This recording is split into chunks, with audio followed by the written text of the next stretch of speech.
This happened about 7 years ago, ironically on Halloween night. It was pretty late, close to midnight, so all the kids in the neighborhood had already gone home. Even our neighbors across the way had stopped playing their corny Halloween tape. You know, the ones with the creaking door sounds and witch cackling. It was just me and my cousin Q, sitting in the living room. Now, my other cousin, who was about 4 years old, had left her doll laying on the floor, face down. It was one of those baby alive dolls or something like that. The ones with the moving eyelids. Q had issues with that doll the moment it was bought. She hated it and said it was creepy. In fact, she often threw it down the basement stairs. I had no problems with it, and so it stayed on the floor so my little cousin could pick it up in the morning. It was very quiet for about half an hour, until I heard a loud, rasping, shuffling noise that seemed to be coming from outside. It sounded like an older man right outside our window. I turned to Q, who looked back at me. "Did you hear that?" "It's probably the neighbor's tape again," she said. She went back to typing on her computer. It was silent for another minute before we heard the rasping noise again, louder this time. It sounded like the man was trying to say something. I got up from the couch and peeked out the window.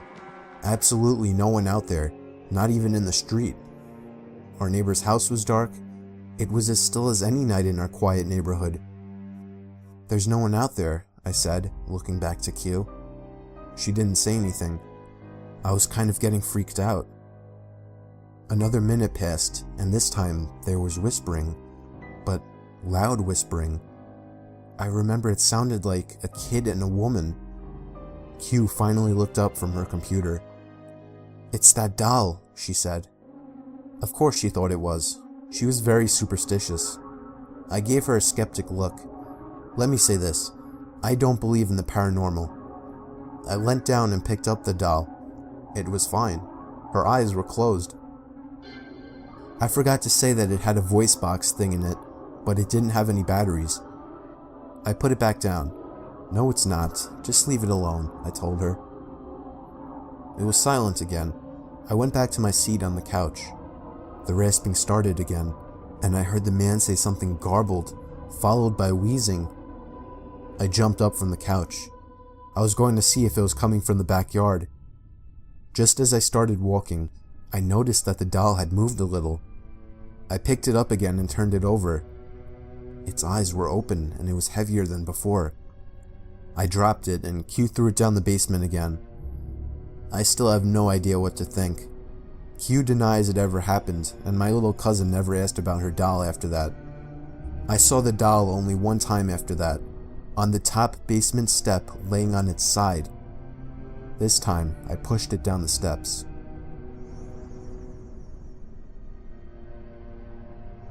I was up late reading on a cold night. My bedroom is on the first floor, and I live alone in a relatively quiet and wooded area. For that reason, a lot of my windows didn't have any blinds, since it wasn't as if people driving by were able to look into my house. Plus, I like waking up to the sunlight shining in my bedroom. But this one night made me regret never getting blinds in the bedroom. After finally shutting my reading lamp to get some shut-eye, I had a good 2 minutes of silence before I heard the sound of something hitting the window. It sounded like a single tap from a person's fist. I was facing away from the window and didn't want to turn around. I was used to hearing things like tree branches brush up against the walls and windows, but I distinctly recognized this sound to be a fist hitting glass. The thought that somebody might be outside my window watching me frightened me.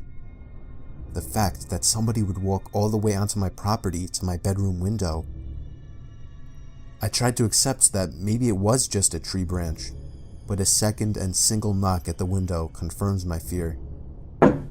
It was a fist hitting the glass, and somebody was outside my window.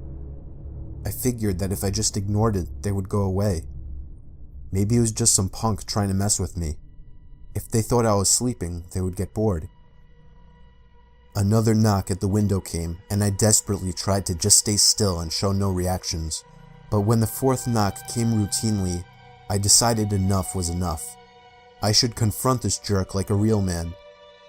I turned to the window, and just barely caught a glimpse of a black shadow quickly moving under the window.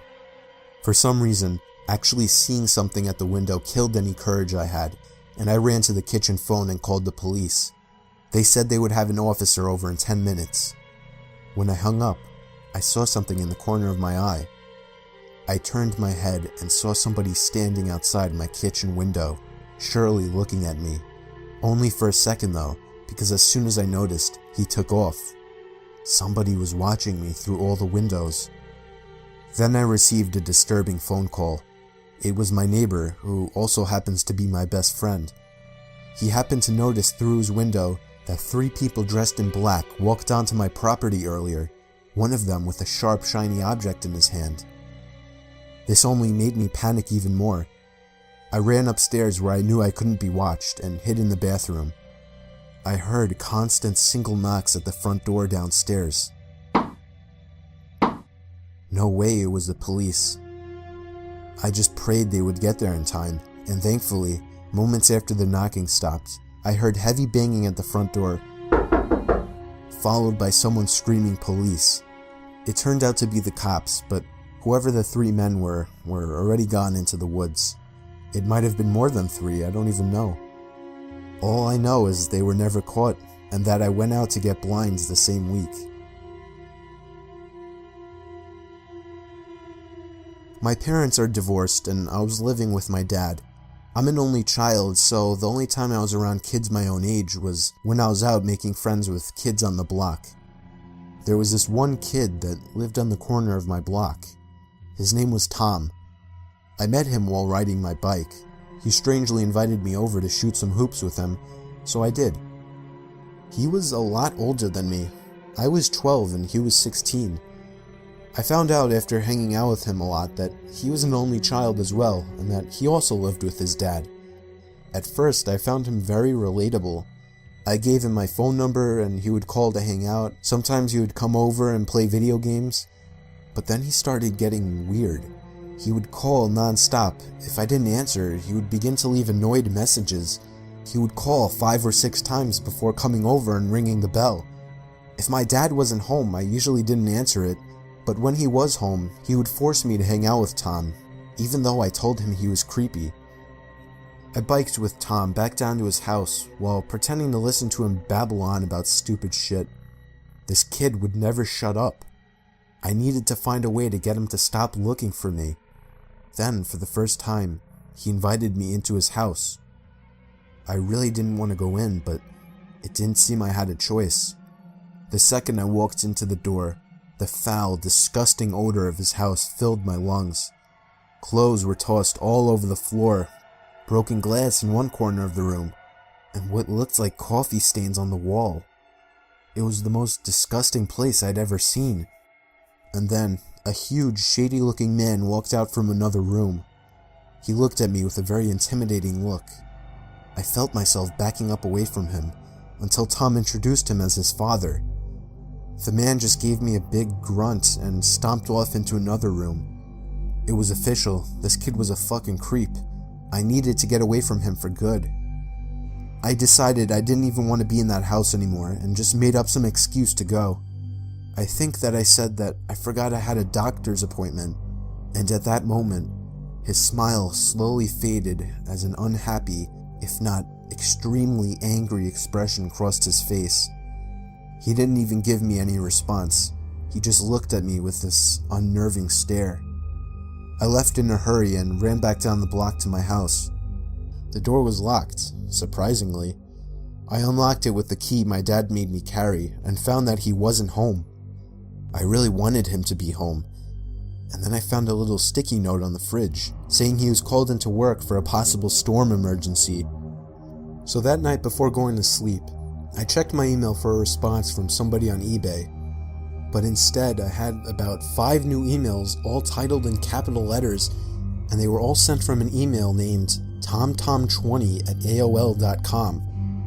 It was him. I never gave him my email and still have no idea how he got it. One of the emails was titled, "You made a mistake."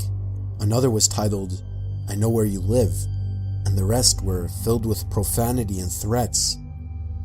I was only 12 and was extremely intimidated by this, so I was ready to call my dad, but as soon as I was heading to the kitchen phone, I heard the sound of rustling bushes outside. I opened the blinds of the window that was facing the bushes and was greeted by the face of a huge man who I instantly recognized as Tom's dad. I called the police, but by the time they arrived, he was already gone. When my dad came home early because of this situation, we went on to get a restraining order as soon as possible. Tom and his dad moved out about a month after that. I moved into a house that my aunt and uncle had been renting out for several years after they built a new place. I spent a few months alone before a buddy from work asked if I was looking for a roommate. I thought about it for a few days and ended up allowing him to move in. It was a 2-bedroom place with a den and office in the garage. He decided he wanted his own space as the bedrooms were right next to each other, so he moved his stuff into the office in the garage. And I have to admit, it was a pretty cool setup he had. The only problem, he didn't have a bathroom or kitchen out there, so he would use the kitchen and toilet in the house. We worked different schedules, so I would often leave the house unlocked for him. One night, I went to my girlfriend's house for dinner. After I got back, I decided to grab a 6-pack of beer I had bought the previous night. When I opened the fridge, my beer was gone. I assumed it was my roommate and went into a blind rage. I stormed out into the garage and slammed his bedroom door open. He was sleeping and rolled over. I screamed at him, asking why he drank my beer without asking. He said he didn't touch my beer and rubbed the sleep out of his eyes. Having lived with him for a while, I was pretty good at judging when he was lying. I felt he was telling the truth. My heart sank as I came to the realization that somebody had stolen our beer from the fridge and whatever else. We went back into the house and made sure everything was in its place. The TV was there, all the furniture. It wasn't until I went into my bedroom and realized my $2,000 laptop was gone that we began to panic. My buddy called the cops and we searched high and low for the beer and laptop, thinking I might have misplaced them. We soon gave up and began to search the yard for whoever had done this. We didn't live alone in this house though. There was a room that had been built on several years after the house was built. My aunt's dying mother spent her last couple of years living there, as it was easy for my aunt and uncle to care for her during her sickness. When she died, they began to rent the room out to a strange woman, before eventually moving out themselves and renting the rest of the house out. The woman remained there until we moved in, and my aunt and uncle had their concerns with her. They believed she was a drug addict, which became evident to us during our stay there. She behaved erratically, and we would hear strange noises from her end of the house all hours of the night. Her brother moved in several months after we did, which was strange because her place was a 1-bedroom suite. We figured he just slept on the couch or something. He was even weirder than her though. He wouldn't acknowledge me when I pulled up into the driveway while he was sitting having a smoke. Trying to make conversation with the guy was pointless. He basically just stared through your soul. One night he even asked my roommate if he could score him drugs. That night during our search for the burglar, we went out to the garage door, only to find bare footprints in the snow. The footprints led from their suite door to our garage door. We put 2 and 2 together and began banging on their door. We said we knew it was him and he'd better answer the door. Someone inside lifted the curtain and made eye contact with me, which to this day still gives me chills. The cops showed up and took down all our information. They scoured the house and found nothing and no one. We showed them the footprints and explained that the people living in the suite were drug addicts. We gave the officers their names. They ran their names in their cruiser and came back to inform us that the man had a warrant in another province and was convicted of breaking and entering several years back. The cops knocked on their door for several minutes and identified themselves as police officers to no avail. They informed us that because the warrant was from out of province, and technically the man hadn't committed a crime, there was nothing they could do about it. The cops left and it was 1 a.m., so my roommate and I went to bed. The door that connects the 2 weirdos' suite and my part of the house can only be locked from their side of the door. I completely forgot about this before falling asleep. During the night, I heard footsteps outside my door and a few loud bangs. My doorknob began to shake violently. I was barely awake and brushed it off as my roommate. Luckily, I always lock my bedroom door at night. The next morning, I asked my roommate what was so important at 3 a.m. that he would need to try and get in my room. He told me he slept through the night and hadn't even got up to go to the bathroom. My heart sank. I told him what had happened during the night. I have never been more glad that I locked my door at night, due to some silly childhood fear that I've held onto into adulthood. To this day, I wonder what would have happened if I left my bedroom door open and that man got into my room. Needless to say, me and my buddy moved out of that place a few weeks later.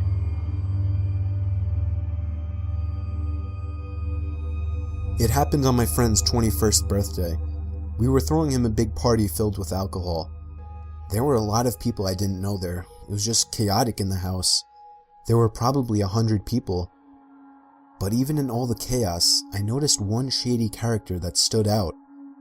There was an older man sitting in the corner of the room, just kind of watching everybody drinking and dancing. I didn't think much about it at first, assuming it was someone's dad or uncle or something. But as the night died down, and more than half of the guests had already left, the man was still there by himself in the corner. At that point, I asked one of my friends who that guy was, and he said he had no idea. We decided to wait until most of the guests had left, figuring maybe he would too. And when the last of the guests were gone, we went back into the living room, and surely enough, he was gone. I felt relieved immediately, even though it wasn't even my house. That man just seemed so out of place, and it was downright creepy. Me and a couple of other friends slept over that night. I slept on the couch in the den.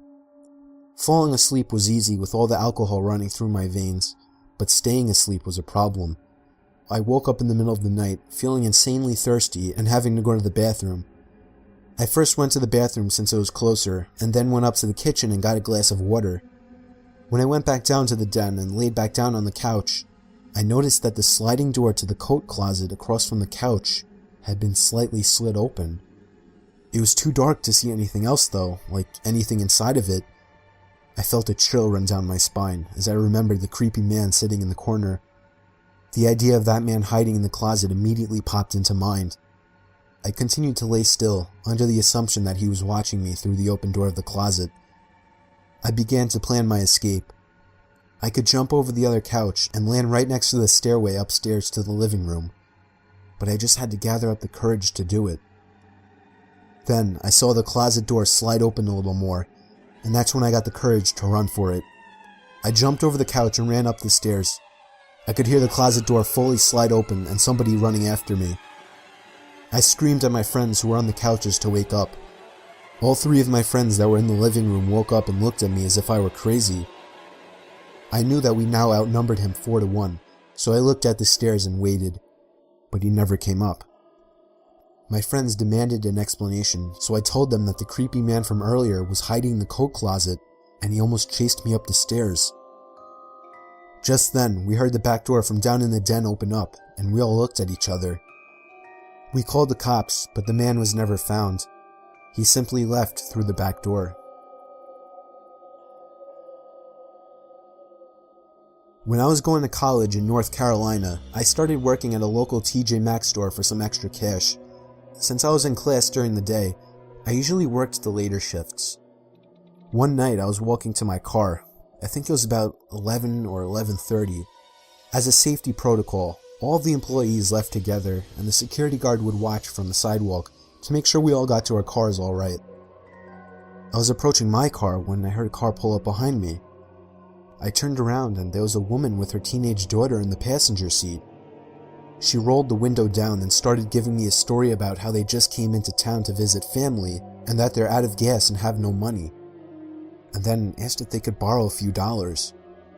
I told them the truth, which was that I had no cash on me. I never carry cash. So she just looked at me and asked very hurriedly if I would get into the car with them, go to the gas station, and buy them about $10 worth of gas. I mean, obviously I said no, and she asked a few more times. It wasn't until I had said no that I noticed the daughter in the passenger seat had been staring at me the whole time, and she was licking her lips and wringing her fingers.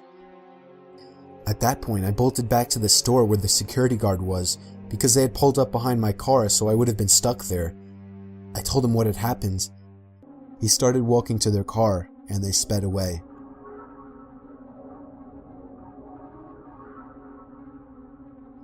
Working the night shift always sucked. I work in an office building and would constantly do the night shifts since it was the only time it would work out for me. I was just about always the only person on the floor I worked on, possibly in the whole building. There would always be a kind of eerie feeling to being in such a big building with most of the lights out and absolutely no one around. But on the upside, it was peaceful and less stressful, and I was able to get a lot of work done. There was this one night though. It was a Friday night, around 2 in the morning. I was typing away on my keyboard when I heard a noise from outside my cubicle. It sounded like just a random crack from the walls or something. It's unusual in this building, but I didn't get too concerned about it. I resumed typing away and was once again interrupted by a sound. This time, the sound of a computer starting up. It caught me off guard. I was sure nobody else was working the night shift. I stood up on my chair to get a view over the cubicle walls. The glare of a computer screen in the dark was visible in a cubicle on the opposite side of the room. Then I did something stupid, something I regret. I asked if there was anybody there in a yell, hoping to get an answer from a fellow employee. But instead, I saw the glaring light of the computer monitor across the room turn off, and there was once again nothing but darkness on that side of the room. I started getting nervous. I turned off the lamp and computer screen so that I wouldn't give away my position to whoever that was. I crouched down and tiptoed out across to a nearby cubicle. There was just utter silence. I sat waiting for something to happen for God knows how long, but I eventually decided the coast was clear. I tiptoed down past all the cubicles until I reached the opening near the exit door to the stairs and elevators, and that's when I realized that my fearful suspicion was true. There was a man crouched down behind a plant in the corner of the room, dressed in all black. I felt my heart sink as I noticed him, but it didn't seem like he knew that I noticed him. I turned back to the stairway door. There was no way I was going to wait for the elevator and take a chance. I casually opened the door and closed it behind me, proceeding to walk down the stairs. After making it down about 2 flights of stairs, I heard the door above me push open aggressively, followed by manic echoing footsteps coming fast down the stairs. I raced down the stairs, running as fast as I could, all while the footsteps above me were getting louder. I finally made it to the first floor, raced through the lobby, and out the front door. Whoever was in there didn't follow me. I immediately called the cops, along with one of my bosses. My boss said no one was scheduled to work except for me. The cops scanned the place from top to bottom. There was no one in there. I couldn't help them out with any description other than he was wearing all black. I did continue to do the night shift for about a week after that, with my boss allowing me to lock all possible entrances to the floor, including the elevators. But I still wasn't comfortable with it, so ever since, I've been doing the day shifts.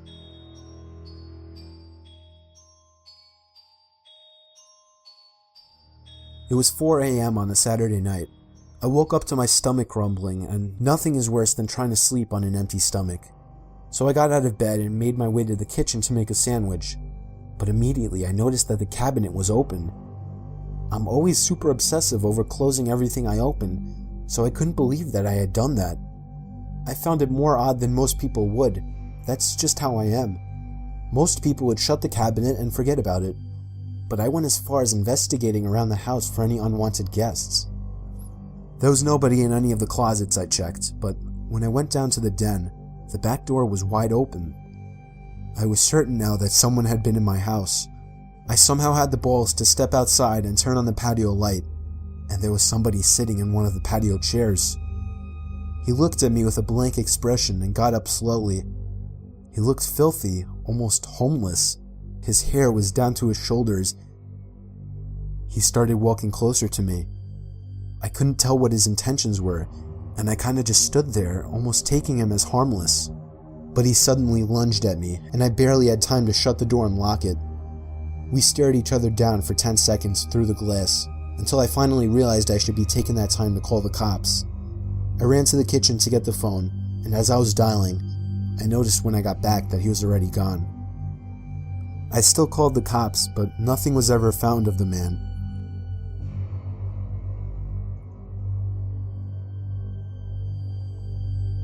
This is a very weird story that took place a few months ago. I still live in the same house this happened in. I have an electrical outlet under my bed that I use to charge my phone with. I leave my phone up on the ledge above my bed every night, usually using it as an alarm. However, something strange started happening on a Monday night in February. I woke up to my alarm clock blasting. Only it was still dark out. I looked at my actual alarm clock sitting on my desk. It was 4 in the morning. I wasn't sure if I'd accidentally set a new alarm.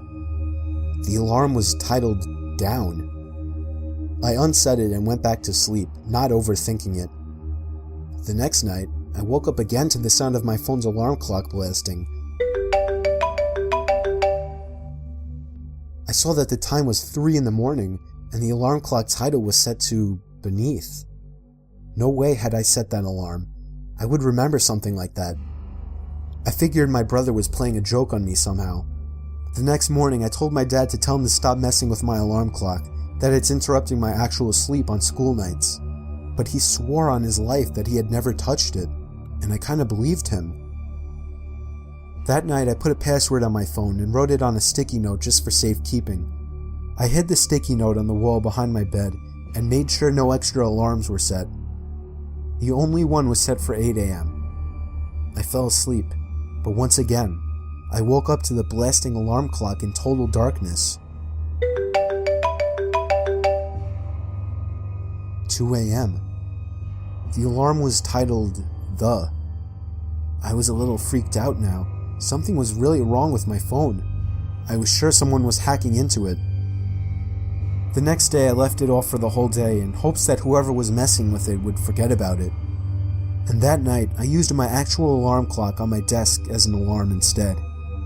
I set it to 8 a.m. and went to sleep, but when I woke up, there was once again no sunlight. My alarm clock was off, so I couldn't see the time. It was my phone. It had been moved to the ledge, but the alarm clock sound wasn't the usual marimba. It was some kind of distorted screaming sound.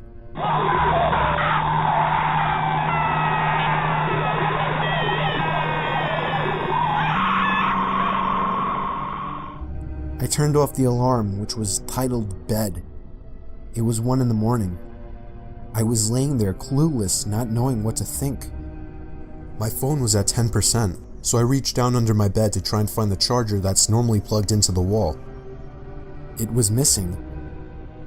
And then, at the worst possible time, I realized exactly what it all meant. The 4 alarm titles formed a sentence. Down beneath the bed. I tried to pull my arm away, but it was too late.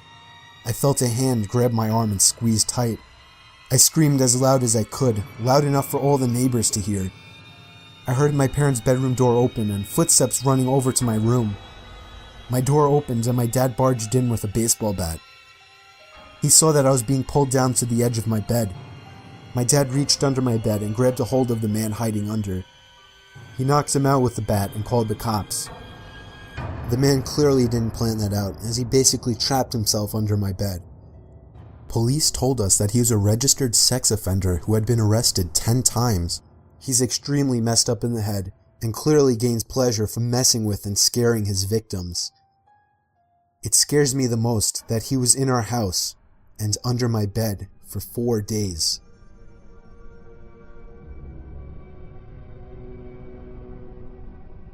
The most horrifying experience that ever happened to me didn't even directly happen to me. I have a friend that I'll call Ty. We would hang out or at least text every day, but there was this one day that he didn't respond to any of my texts or calls. I went over to his house, which was a block away, to see if he was alright. I knocked and rang, but he didn't answer, which was weird because his car was there. I got the feeling he wanted to be left alone. But late that night, I got a FaceTime request from an unknown number. I cautiously answered it with the camera aimed away from my face. A face popped up on the screen, and it was Ty. I felt so relieved and showed my face. When I got a little better look at his face, I noticed he looked different. Like, a lot more tired and, I don't know, paranoid, I guess. And he was also in an unfamiliar room. I asked him where he was and why he wasn't answering, to which he responded that he was fine and he was at home. I asked him whose phone he was using, and he just took a long pause before answering. He just blankly stared at the camera until finally answering that he was using his uncle's phone. That was really weird, but before I could question him further, he all of a sudden demands that I lend him $10,000 and that he'll pay me back. I can't help but laugh at this until I see that he's serious. More than just serious. His facial expression filled with what looked like worry. I asked him why the hell he needed so much money, and there was once again a huge pause, with him just staring into the camera. He finally says he has to go, and with that, the call ended. It was probably one of the weirdest and most unnerving experiences of my life. I had never seen him act so weird. Something was clearly wrong with him.